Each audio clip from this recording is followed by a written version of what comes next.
सोने की कीमतों में हाल के दिनों में भारी उतार चढ़ाव देखने को मिला है, लेकिन अब चर्चा इस बात की है कि क्या सोना सचमुच 50,000 रुपए प्रति तोला तक गिर सकता है और आखिर कब तक सस्ता हो सकता है। भारत में 24 कैरेट सोने की कीमत लगभग 90,000 रुपए प्रति 10 ग्राम के आसपास है। पिछले कुछ दिनों में सोने में 1,600 रुपए प्रति 10 ग्राम की गिरावट देखी गई है, जो इस बात को बल देती है कि कीमतें और नीचे आ सकती हैं। लेकिन क्या ये गिरावट 50,000 रुपए प्रति तोला तक पहुंचने की ओर इशारा करती है? दोस्तों, वैश्विक स्तर पर सोने का उत्पादन बढ़ रहा है। ऑस्ट्रेलिया जैसे देशों में सोने की खुदाई तेज हुई है। अगर आपूर्ति मांग से आगे निकलती है तो कीमतों में गिरावट स्वाभाविक है। लेकिन अब जरा समझिए, साल 2023 और 2024 में केंद्रीय बैंकों ने 1045 टन सोना खरीदा था, जिसने कीमतों को ऊपर रखा। लेकिन एक हालिया सर्वे में 71% केंद्रीय बैंकों ने संकेत दिया है कि वो 2025 में सोने की खरीदारी या तो कम करेंगे या उसे स्थिर रखेंगे। दोस्तों, बात सीधी और सटीक है। मांग में ये कमी सोने के दामों को नीचे खींच सकती है और वहीं सोने की कीमतें अमेरिकी डॉलर के साथ उल्टा रिश्ता रखती हैं। अगर अमेरिकी फेडरल रिजर्व ब्याज दरों को बढ़ाता है या डॉलर मजबूत होता है तो सोना सस्ता हो सकता है। डोनाल्ड ट्रंप के संभावित टैरिफ युद्ध और आर्थिक नीतियों से डॉलर में उछाल की संभावना जताई जा रही है, जो सोने पर दबाव डाल सकती है।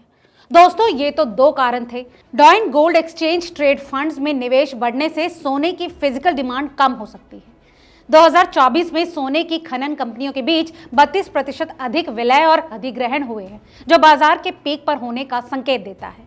इससे कीमतों में करेक्शन की संभावना बढ़ती है। और दोस्तों, अब इसका चौथा कारण भी समझ लीजिए।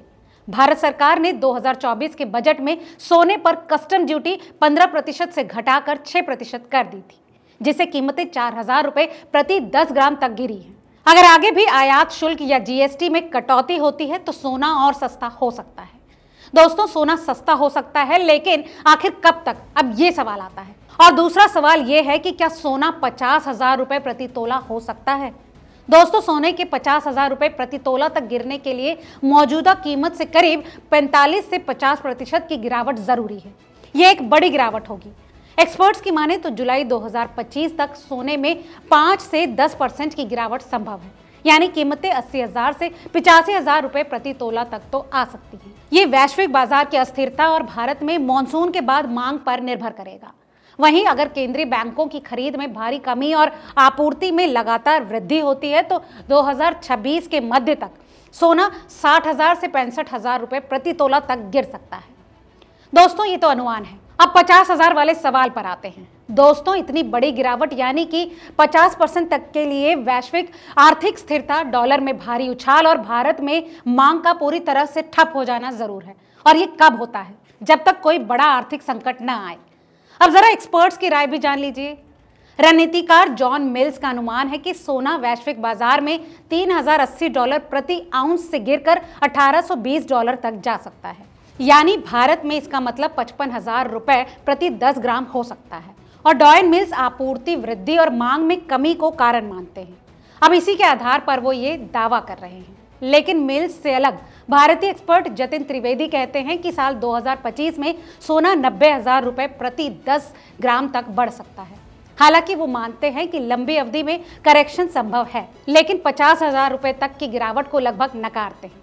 वहीं कॉन्ट्रेडर्स रिसर्च और भारत सरकार का आर्थिक सर्वेक्षण 2025 की ये रिपोर्ट्स दावा करती हैं कि सोने में गिरावट आएगी, लेकिन कोई ठोस समय सीमा नहीं है। वहीं वर्ल्ड बैंक के कमोडिटी आउटलुक का हवाला देते हुए कहा गया है कि साल 2026 तक सोना सस्ता हो सकता है।